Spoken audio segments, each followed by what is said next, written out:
MiniWarGamer Dave here from MiniWarGaming.com. Welcome, Wargamers, to episode 3 of the Fallout narrative campaign. I'm accompanied by my daughter, Dana, who is the player in this campaign. We play and call it work. Rumors have started appearing in bars and markets across the wasteland about strange lights appearing at the top of the Tenpenny Tower. Some have said that it's probably a group of settlers trying to set something up. Others have said the place is haunted by ghosts of the pre-war residents. After hearing enough of these rumors, Avery, Jeremiah Locke, and Dogmeat decide to investigate. So Dana, you are here at Tenpenny Tower. This is Tenpenny Tower. This is our reconstruction of it. And you're right outside. You're with Dogmeat, you're with Jeremiah Locke, and you know that Morgan Ryan is inside in unit number 84, because that's where he told you he was. Roll for perception. You make it exactly because you needed 7 or less. You notice that there's a couple raiders over on that side. What's a raider? A raider is a bad guy who basically just wants to kill people and steal their stuff. Raiders are bad. And you know that they're very hard to reason with. So if you want to try to negotiate with them, you can, but it's difficult. So you can either sneak up and try to get them, or you can avoid them, or you can just run towards them and kill them. You want to avoid them? Avoid them. I don't care if they have a power suit. I don't want to risk losing anything. So what you need to do now then is make a sneak roll. Because if you move in any direction, they might see you, unless you're sneaking. So you want to go around the building on that side? What do I need to get? 7 or less on 2 dice. You get a 9. So as you start to walk over here, Dana, Dogmeat starts to bark. Dogmeat's being really noisy and is giving away your position. You see these raiders. Hey, what's going on? Now before they come over to you, you have a chance to call out to them and try to convince them not to come towards you. I'm just looking for a friend in the tower. Give me one reason why I shouldn't come over there and take your stuff. 'Cause that's bad. Make a social roll. You better believe it's bad, and that's why we're gonna do it. Another reason why you shouldn't come here is because us 3 defeated the super mutants at the waste facility. Is that supposed to scare us? That was you guys? But not come this way or we'll do exactly what we did to the mutants. Make one more test. You failed one and then you made one. So you got to make one more successful test in order to make them not attack you. Okay, forget it. It's not worth it. Come on. So they walk away. You know how lucky we are that they didn't attack us? They would have given away our position. Roll D3 for resolving that conflict using only social. This is for XP. 2 XP. 23 becomes 25 XP. Alright, Dana, which way do you want to move these guys? Stop. Roll for perception. Oh, you fail it? What does a failed perception mean? That means you hear the wind blowing through the trees, but you don't see or notice anything out of the ordinary. Then from around Tenpenny Tower, you see some feral ghouls. Roll for initiative. Just 1 dice. 5, what do you get? 4. Ghouls go first. The ghouls are going to move up. And they're too far away to charge you. It's your turn. First off, do you want to command Dogmeat to attack them? Mm-hmm. Roll 2 dice. And you make it exactly. So you move them right up. And Jeremiah moves up too.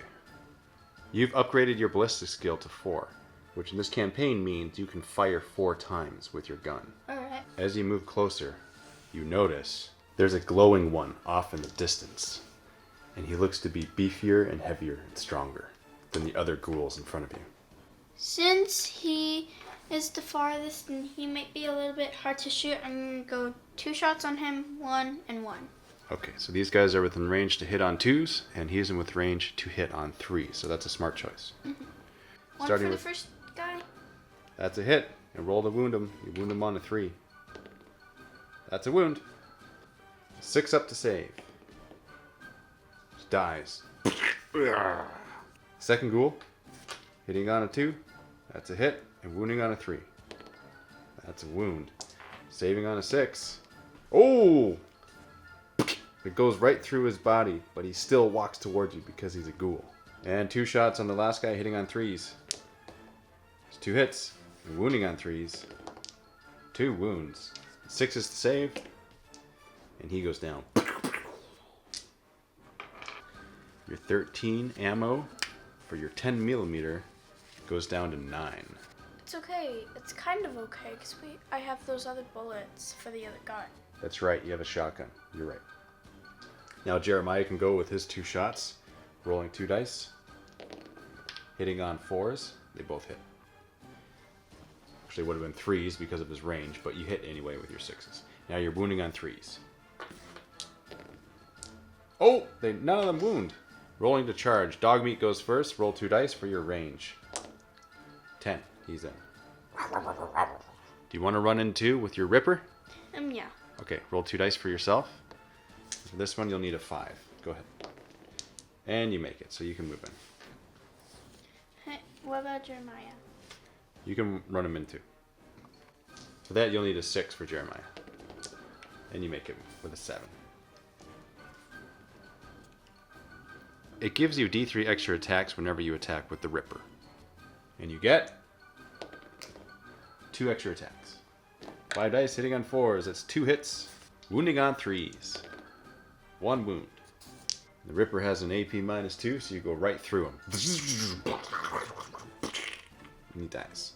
Your 25 goes to 28 XP because you just killed those 3 zombies. Now this glowing one is going to come towards you.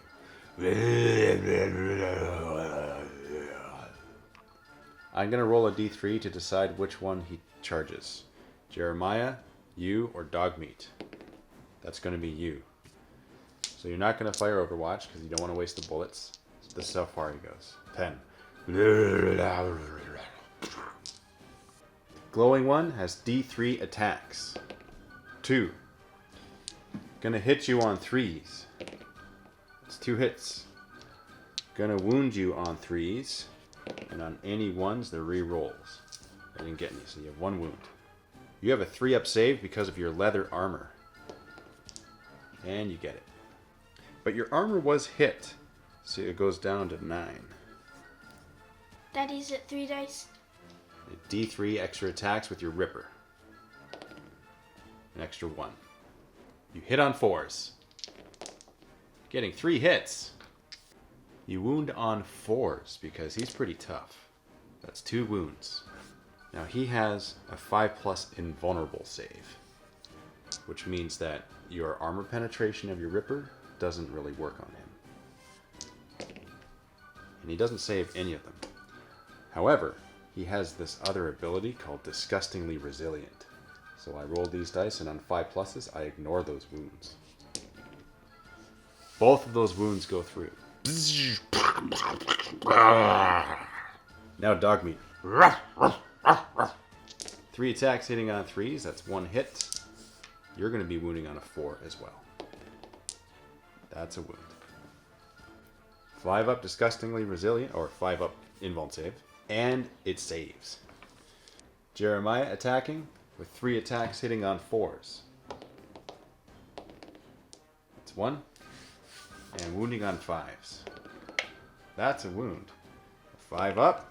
Failed. 5 up Disgustingly Resilient. Also failed. Finishes him off. Roll a D3 for experience. You get 1 experience for him. 28 goes to 29 XP. You got 4 ghouls here that you can loot. Roll 4 dice, and on 4+, you find things. You get 2 4+. So you can grab 1 from there, 1 from there. It's your choice. Okay. Alright, you find some more junk. Roll a dice and times it by 5 to see how much junk you get. You get 5 pieces of junk. And now another one. You find a Junk jet! Junk jet. Well, I have 25 pieces of junk to do it with. Well, I have a 20 and then a 5, so I might as well just put 25. It's 24-inch range, strength 4, AP nothing, damage D3, rapid fire 3. Junk jet added to inventory. And you're at how many? 14. 14 inventory slots taken up. Now, because this junk jet is rapid fire 3, that means you're actually able to use your ballistic skill and times that by 3. And in this campaign, your ballistic skill is equal to the amount of times you can fire. So you can actually fire up to 12 times with your junk jet. And that's if you are over 12 inches away. If you're within 12 inches away, then you can fire 24 times with your junk jet. So it's just like boom, boom, boom, boom, boom, boom, boom, boom, boom, boom, boom, boom, boom, boom, boom, boom, boom. That's why it's called rapid fire, and it's to the extreme in this case. It just keeps on firing the stuff out. Now, you could also just choose to fire once if you wanted to. You can fire as many or as little times as you want. If you only wanted to fire it just once or twice, you can as well. Would I lose junk? Yeah, absolutely. You have 25 pieces of junk, and you will lose whatever junk you happen to shoot. Roll for perception. Regular perception check. You get an 8. You don't see anything, but you do hear something in the distance. You manage to hear some talking. Some men are talking, but they're far away. You can't tell where exactly they're coming from. Roll for luck. 7 or less. And you get it. Now roll 2d6 and times it by 10. 8 times 10 is... 80. In this car, you see something shining underneath the tire there. Are you going to go and pick it up? Mm-hmm. You find 80 bottle caps. You're grabbing your Vault-Tec lunchbox. Off in the distance, you now see a group of men carrying a suit of power armor. You're going to sneak, or you're going to go up to them and say something. Jeremiah, what's so good about the power armor? Is it just like as if you could buy running shoes for a normal price or very expensive high heels? Well, let me tell you this. If you're wearing power armor, you can jump from off the top of that building and you wouldn't break your legs. You're stronger and faster. That's probably why your friend Morgan Ryan wants you to have power armor before you meet up with him. You're gonna need something powerful to take on the Brotherhood of Steel. I've watched in a movie, girl was in the jungle and they had to get like something valuable out of a garage. So she goes out there and then she's just like, ooh, baby. Okay, I've got a plan. So, there's a store, Cosmic Comics, over there. Dogmeat's gonna go up there, distract those guys by barking. I'm gonna go hide in some trees, and then you start a fight. When they get away from the armor because they're distracted fighting and loud barking, I steal the armor, come back here. Dogmeat comes back here, and Dogmeat guards the armor, and I help you with what's ever left of the fight. Well, sounds like you got a plan. Technically, you don't actually have to fight. You just gotta make sure you don't get hurt. I just have to not die. Just don't get hurt, and just make sure that they're not looking at the armor. Roll to command Dogmeat to run to Cosmic Comics. 7 or less. Looks like Dogmeat doesn't want to leave you. What other ideas do you have? Okay, we can just shorten this plan, which is you go to Cosmic Comics, crack a stick, and then when they hear you and they say, hey, what's going on? Why are you here? You just say, nothing. After you say that, make sure that they don't look where I'm hiding and that they come to you in Cosmic Comics. Just make stuff up and distract them. Buy you time. You want me to buy you time? Yeah, actually, I'm good at lying. Maybe you should be the one that goes up there and distracts them, as I grab the power armor. You are good at lying. True. I don't want Dogmeat to know this, but I'm gonna whisper it in your ear.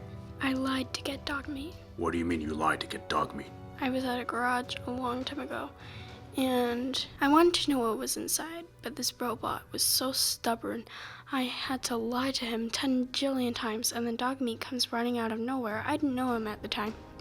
but I thought dog meat could help me, so I said to the robot, I actually had a dog too, and he let me keep dog meat. Dog meat's not your dog? Nope. Well, you should definitely go up there with those raiders and lie to them. You're good at lying. True, I am. Okay, we switch spots. You're far enough away from the raiders right now that Jeremiah can actually walk on the other side. But as he crosses over, he needs to pass a stealth check so that they don't see him. They're pretty concentrated on moving this power armor, and they're struggling to do it. So roll a dice, roll 2 dice. This is for stealth, -1 from your roll. Okay, we'll let that one pass, but you gotta roll for real next time. Go ahead and move him over. Alright, he's good. So you're advancing with dog meat. Go ahead. Dana, if you're gonna move this way, you gotta make it so they don't notice you as well. You can't just move over there. If you want to go up to them and start lying right away, then you can. And then Jeremiah can come and go behind them. So you're gonna move right up to them. Hey, boys. Hey, what do you want?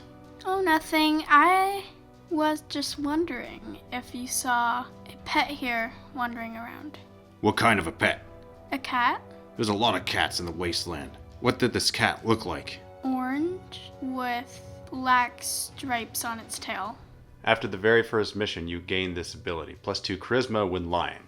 Make a social check right now, and the +2 is actually a -2 from your roll. So roll 2 dice and -2 from it.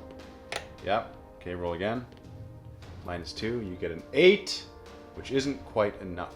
We don't have time for this. We gotta move this power armor. Roll for Jeremiah to sneak up and advance. He does. He's now at the back of the building. I'm also looking for some parts that got scattered. Actually, a bunch of junk. Better get out of our way, little lady, before we attack you. Shouldn't attack me, because I was the one who defeated all the super mutants in the waste facility. Roll 2 dice, and you actually make it. Now, the reason why there wasn't a modifier to that is because you weren't lying. Well, we won't attack you, but we gotta move around you. So Jeremiah moves up closer. Do you want them to notice him or not? Do you need him to be stealthy? Until I say, can I help? Make a stealth check, 7 or less. Need a 1, otherwise it fails. Oh! Jeremiah walks up. There's a rock. He trips and he falls on the ground. Makes a loud noise. And they all look over. Huh? Hey! Get him! Ardina, you have 1 chance to convince them not to attack him. What do you say? Don't attack him. Attack me instead. This is a social check, 7 or less, and you make it. Fine, have it your way. Roll 1 dice for initiative. 5, 4. They will attack you. Oh, Dana, they're going to attack you now. So they each drop the power armor. You notice that 2 of these raiders have shotguns. They're going to hit on 2s because of how close they are. +1 to strength because they're within half range. And so they wound you on 3s because you're only toughness 3. 1 wound. 5 up save. And you save it. I rolled like this. Not even looking. They hit your armor twice. So you go down to 7. This raider has a pistol. It's going to shoot at you. Close range, hitting on 2s, and wounding on a 4. Goes down to 6. 3 up save. Saved it. I wasn't looking, and I'm good when I'm not looking. Now they're going to run and charge you. They're close enough that they can't fail this charge. I got a lot of attacks. They're going to be hitting you on 4s. And wounding you on 4s. By the way, that's 7 hits. 6 goes down to a 9 on the next bracket, so you're now only +1 to your armor save. Wounding on 4s. That's 5 wounds. 4 up saves now. That's why I'm not looking. Oh, took 3 wounds. You started with 4 wounds. You had already taken 1 wound, and you just took 3 more wounds, which means you are reduced to 0 wounds. When a character is reduced to 0 wounds, then roll in the following table. Roll a dice, you get a 1. The Vault Dweller shakes off the damage. You got lucky. This group of raiders is a group. So any attacks and wounds that you inflict on them, it goes towards the whole group. The Ripper gives you D3 extra attacks, 2 extra attacks for a total of 5. Hit on 4s, that's 4 hits, and you're wounding on 3s. That goes right through their raider armor. So you kill 2 of them. So now it's your turn. Dogmeat can move. You're going to charge him into combat. What about Jeremiah? I'm gonna move him here. So now we've each got our own person. First command Dogmeat to attack, 7 or less. And yes, he attacks. 3 attacks, hitting on 3s. That's 3 hits. Wounding on 3s. 1 wound. At -1, so a 6-up save on these raiders takes 1 down. Ugh. Jeremiah comes in now with 3 attacks, hitting on 4s. 1 hit, and he'll be wounding on 3s. That's a wound. And a 5-up save. He takes down another raider. Ugh. D3 extra attacks with the Ripper.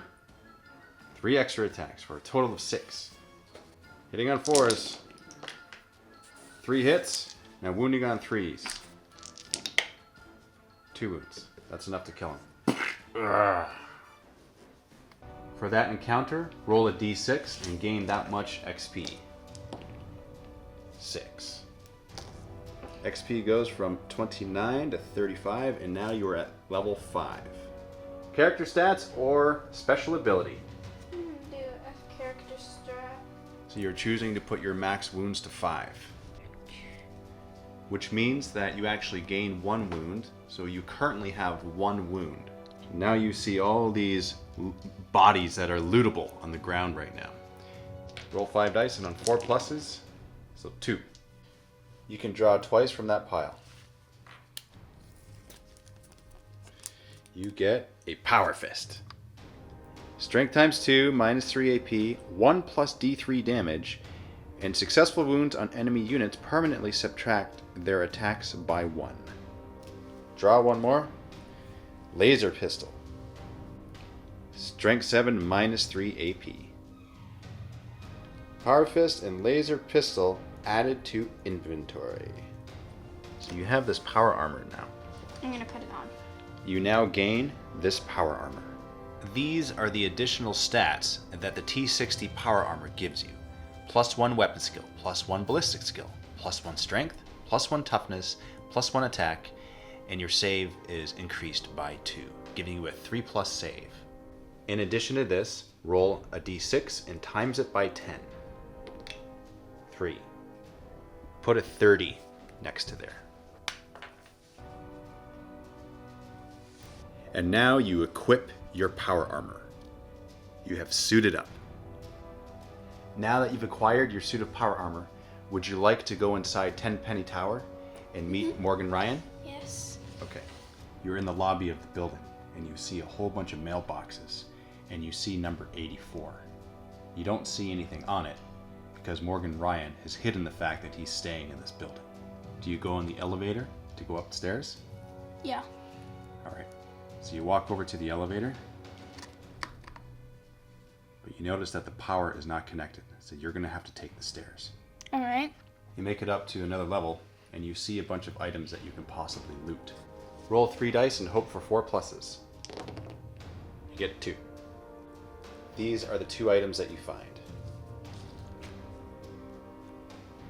Fusion cells, they work with laser weapons. And some Radaway. Radaway eliminates radiation rolls for the rest of the battle, so you're not irradiated right now. But What should is you be, irradiated? it means you have radiation poisoning from the atmosphere or places where there's a lot of radiation due to the wasteland. Mm-hmm. Roll a dice and times it by 5 to see how many fusion cells you find. 15. You're going to put your max carry weight to 25 because your power armor gives you +1 strength, and you times your strength by 5 to get your max carry weight. That's everything in this room. You want to take the stairs to go up again? Yeah. You reach the top of Tenpenny Tower to unit number 84, and you meet with Morgan Ryan. He's very happy to see you, and he's glad that you're alive, and that you've survived the wasteland.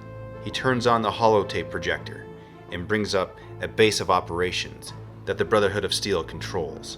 You make plans to attack them at nightfall. He discloses the fact that a lot of your community are held hostage by the Brotherhood of Steel, and by attacking this facility, you'll be rescuing the community you once knew to be family. Thank you very much for tuning in to episode 3 of the Fallout Narrative Campaign. Stay tuned for our next episode, where we'll be laying siege to the facility controlled by the Brotherhood of Steel to rescue the community that you once called family. Are you ready for it, Dana? Yeah. Happy wargaming, guys, and thanks for tuning in.